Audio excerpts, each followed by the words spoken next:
Aside from our Holy Qur'an serving as a moral and spiritual guide with advice, commands, stories, and lessons, it also consists of historical and scientific discoveries. Despite it appearing at a time when science had little value, one can find several scientific facts in the Qur'an. Number 1.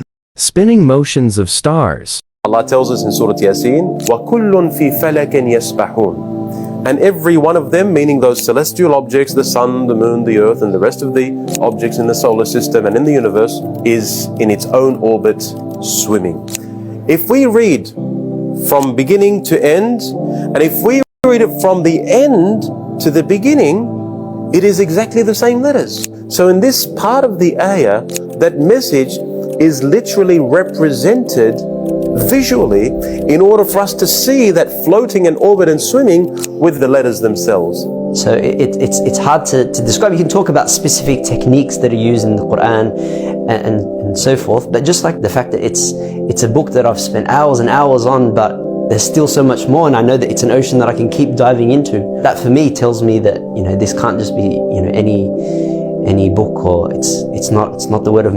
Number 2. Movement of mountains. When this verse of the Qur'an was revealed, I'm sure most of the opponents of Islam would have laughed in the face of the Muslims, because it was so impossible to believe this. What did the Qur'an say? وَتَرَى الْجِبَالَ تَحْسَبُهَا جَامِدَةً وَهِيَ تَمُرُّ مَرَّ السِّحَابِ. That you look at the mountains and you think that they're absolutely still, but they are moving, just like you see the clouds moving. And of course, the opponents at that time, all they had to do was look to their right and look to their left and see that the mountains didn't have legs, they didn't have feet, and they weren't going anywhere. Modern science has now revealed that through tectonic plates, the Earth's crust is moving in different directions extremely slowly that is not visible to the naked eye at most times.